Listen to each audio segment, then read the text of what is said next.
Or before a man wears the crown, before his name is whispered in awe or written into the pages of history, there is one thing that separates him from the rest, the perception of power, Power begins not in the throne room, but in the mind, in the way others see you, and in the way you see yourself. A man who appears powerful, who carries himself with authority, often commands obedience long before he has earned the right to demand it. It is not the title that creates respect, it is the image. The crown does not make the king makes the crown. Perception is the invisible weapon of rulers, the silent force that bends men without their knowing. The world does not follow truth, it follows belief. If they believe you are strong, then you are strong. If they believe you are destined to lead, then they will clear the path for your ascent. That is the nature of human faith, fragile, malleable, and easily directed by those who understand its value. People crave symbols, certainty, and confidence. They want someone who seems to know where the world is going, someone who walks with purpose even through chaos. And when they find such a person, they submit to the illusion long before they see the substance. To act like a king before being crowned is not arrogance, it is strategy. The wise understand that image is not decoration, it is armor. A well-built image shields you from doubt, from criticism, and from attack. Men do not question those who look unshakable, they only question those who look uncertain. In moments of indecision, your presence must answer before your words ever do. Speak with authority, move with control, and stand as though the world already belongs to you. For the mind of the crowd seeks strength more than truth. They would rather follow a confident liar than a hesitant sage. Every gesture, every word, every silence contributes to the legend that surrounds you. The way you enter a room, the tone of your voice, the steadiness of your gaze, these are the bricks from which the fortress of perception is built. You must understand that people are not drawn to greatness because they understand it. They are drawn to it because they feel it. Emotion governs perception, and perception governs power. The man who can make others feel his superiority will never need to explain it. Consider the kings of history, the emperors and conquerors who ruled with both fear and admiration. Many of them were not born to power. They created it through presence. Julius Caesar was not merely a soldier. He was a performance of dominance. Every public act, every decision, every display of mercy or ruthlessness was calculated to shape how Rome saw him. He understood that the perception of divinity could lead men to kneel faster than the threat of the sword. Machiavelli himself observed that it is better to appear virtuous than to be virtuous, for perception moves men, while truth remains silent. To shape perception is to shape destiny. A man who masters how others see him no longer lives at their mercy. He dictates the reality they accept. This is why the powerful rarely explain themselves.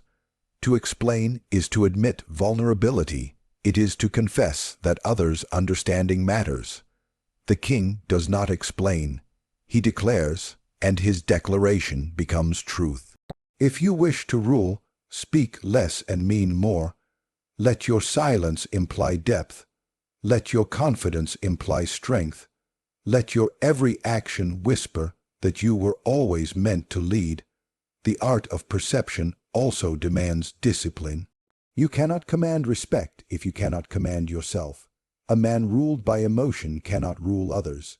Self-control is the foundation of perceived power. When you master your own reactions, you send a message to the world.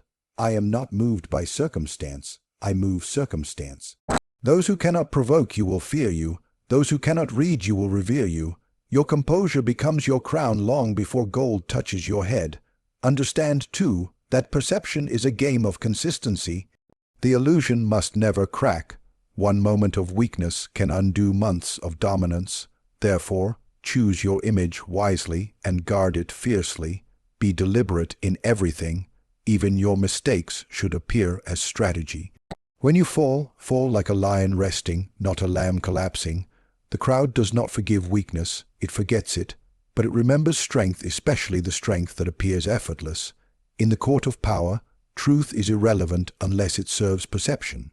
A leader who wishes to rise must sculpt how he is seen, for men do not follow justice, wisdom, or kindness, they follow certainty. The masses cannot see the future. They need someone who looks as though he has already seen it. Appear certain, even when the path is unclear. Appear calm, even when chaos surrounds you. Appear royal, even when the crown is nowhere in sight. For it is the perception of power that invites power itself. Those who look worthy of command attract opportunities for command. The universe bends subtly toward those who believe they deserve the throne.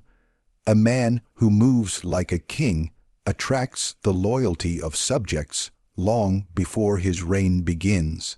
Thus, if you wish to rule one day, begin now not by seeking a crown, but by embodying what it represents: presence, confidence, and command. The world crowns only those who have already learned to wear the crown in spirit. A throne is not taken by force alone. It is built upon the stories that surround a man.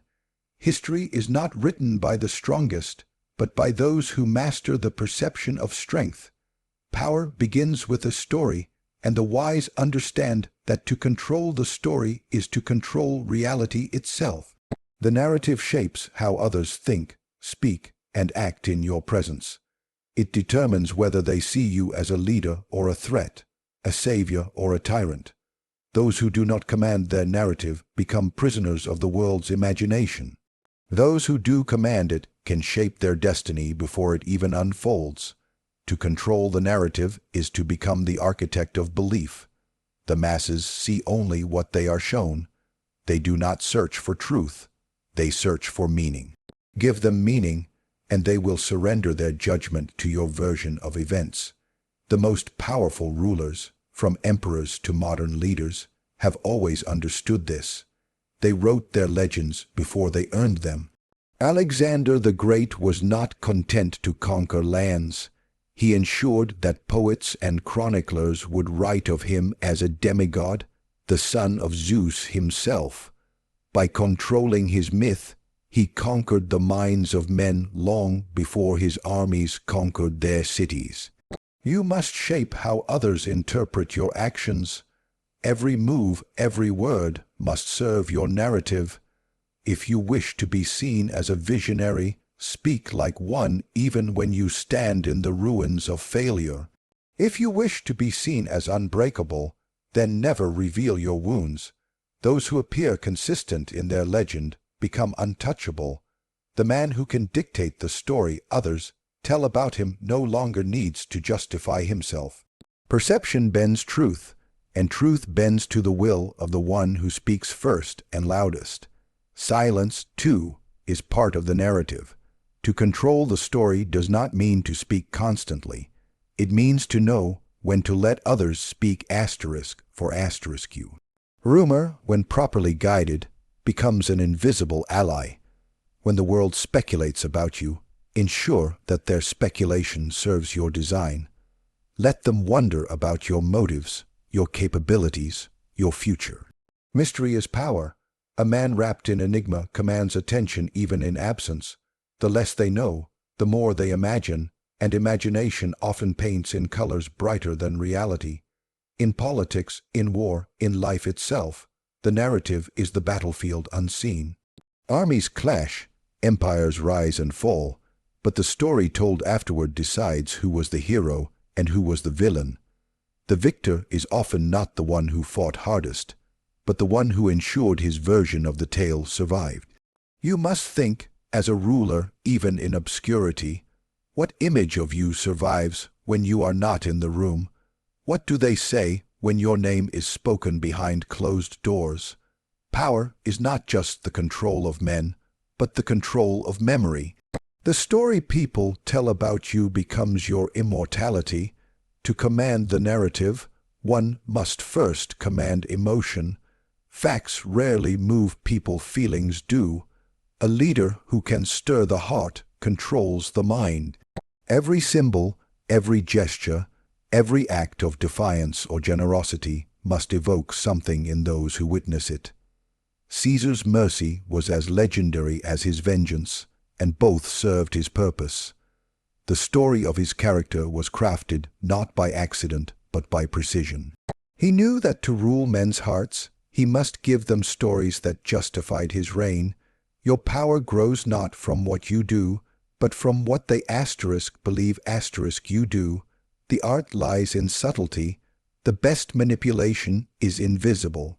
When you control the narrative skillfully, people believe they have chosen to see you as great. They will defend your image as if it were their own idea. This is the essence of influence, to plant perception so deeply that it blooms in the minds of others as their own conviction. The wise never argue their worth. They make others argue for it. Every word you utter, every action you take, every silence you hold must reinforce the identity you wish to project. Be mindful that the narrative must be cultivated continuously. Power fades when its story weakens. The world forgets quickly, and silence invites replacement. Keep the tale alive through controlled exposure. Appear rarely, but with impact. Speak selectively, but with weight. Let every appearance remind them of your stature. The lion does not roar constantly. It roars when it must, and the jungle remembers the sound. When you vanish from the crowd, leave behind whispers that keep your myth breathing. The most dangerous mistake a leader can make is to let others define him. Once the story escapes your control, so does your fate. Understand that the narrative is not always spoken aloud. It exists in posture, in timing, in restraint. When others are desperate to be seen, the one who withholds himself becomes the focus of attention. Control is often quiet, but it is never weak. Even your absence should have presence. The world must feel that when you do not speak, it is because you are choosing not to, not because you have nothing to say. The difference between fear and respect lies in this perception of choice. The narrative you build becomes the armor around your reputation. It protects you from scandal, from betrayal, from doubt. When your legend is strong, your enemies' words lose their sting. The masses will believe what they are prepared to believe, and you must prepare them carefully. Once your version of reality takes root, truth itself must bow to it. This is why kings speak less of honesty and more of loyalty. Truth is fluid, loyalty is permanent. Those loyal to your image will protect it even when you are gone, for they have made it part of their own identity. To control the narrative is to bend time itself. The story you create today becomes the justification for your power tomorrow. Speak not as who you are, but as who you intend to become. Act not for applause, but for legacy. Let every step be deliberate, every silence strategic, every word eternal. Those who rule the narrative rule the world. A man who waits to be told he is powerful will die forgotten. Authority is not a gift granted by others. It is a declaration made by the self. To command without permission is to understand that the world bends not to those who ask, but to those who act. The timid wait for opportunity, but the audacious create it. Power does not arrive through invitation. It must be seized, embodied, and enforced through presence. The world belongs to those who assume ownership of it before anyone else dares. In every room you enter, there are those who seek approval and those who exude command. The difference lies not in status or wealth, but in certainty. The man who acts as though he has the right to lead will be treated as if he does. This is the unspoken law of dominance. Perception obeys confidence. A crown may be forged in gold, but its authority is forged in conviction. The man who moves with unwavering self-belief makes others doubt their own. When people sense certainty, they defer to it instinctively, for most are burdened by indecision.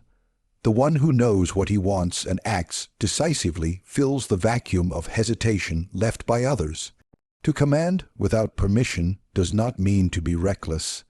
It means to operate with inner authority so absolute that external validation becomes irrelevant. Every action must carry the weight of inevitability. Speak as if your words are law, walk as if the ground accepts you because it must, and make decisions as though history itself is merely recording your intent. Men follow leaders not because of title, but because of presence, and presence comes from belief in one's own dominion. If you behave as though power already resides within you, others will align with that belief until it becomes reality. Weak men hide behind justification. They explain, they apologize, they soften their words to avoid offense. But the one who commands does not explain, he asserts. He makes no plea for acceptance, for he understands that explanation is submission in disguise. The powerful never seek permission to exist. Their existence is permission enough. When you act with certainty, your enemies grow cautious, your allies grow loyal, and the uncertain bow before your resolve. Command is not volume, it is conviction. The quietest voice can rule a room if it carries the weight of inevitability. The act of commanding without permission begins with self-discipline. You cannot rule others if you cannot rule yourself. A man ruled by fear, doubt, or impulse cannot inspire obedience.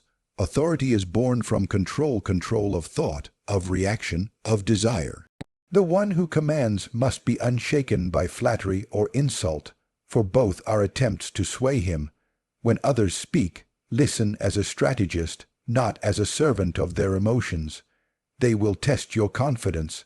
They will question your right to lead.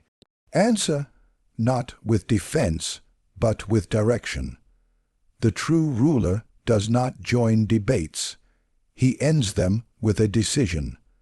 Understand that permission is a prison built by society to keep greatness subdued. Most people are conditioned to wait for approval, for recognition, for the perfect moment. But power recognizes no perfect moment. Power makes the moment perfect by acting upon it.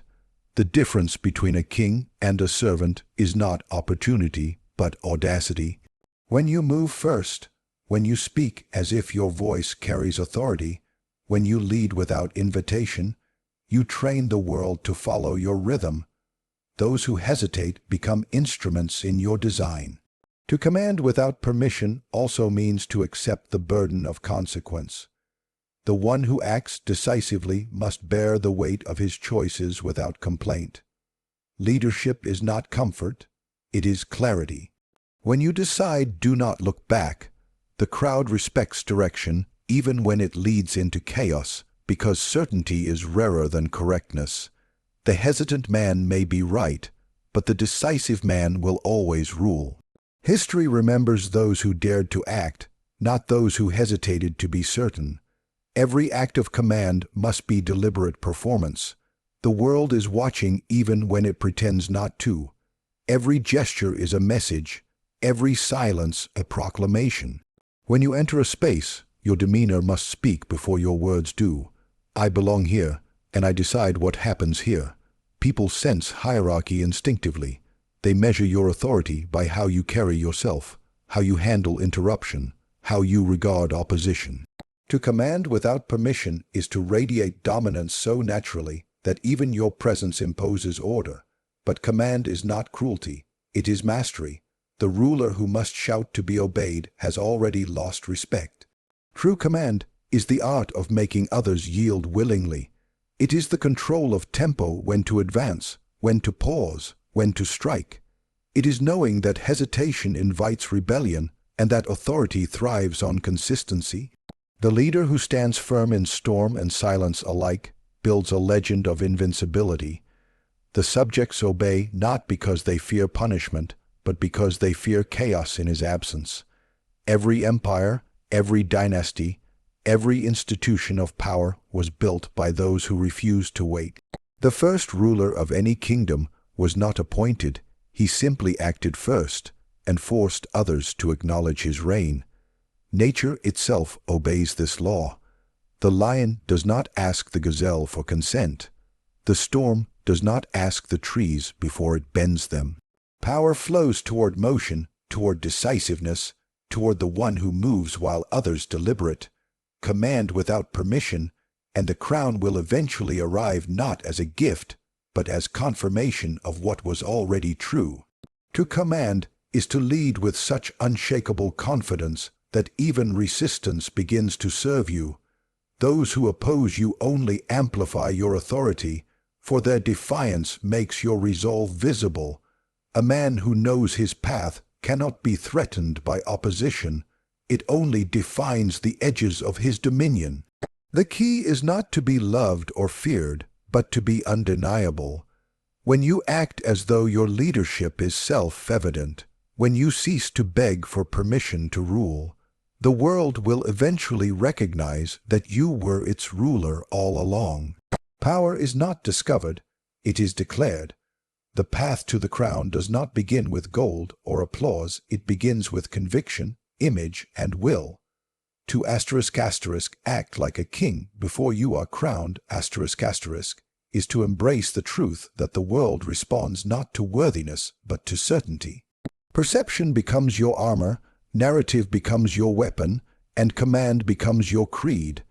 The wise do not wait for recognition, they create it. They understand that the throne is not granted by mercy, but taken through mastery of self, of image, and of influence. A king is not born when he receives his crown. He is born when he begins to live as if he already wears it. The man who shapes how others see him controls his destiny. The man who controls his story controls his world. The man who commands without permission becomes the embodiment of power itself. To rise is to act, to believe, to embody the inevitable. Walk with presence even when no one watches. Speak with authority even when no one listens. Move with purpose even when no one follows. The crown is not the beginning of kingship. It is merely the confirmation of a truth the world has already accepted. For those who dare to act like kings before they are crowned will find, in time, that the world has no choice but to bow.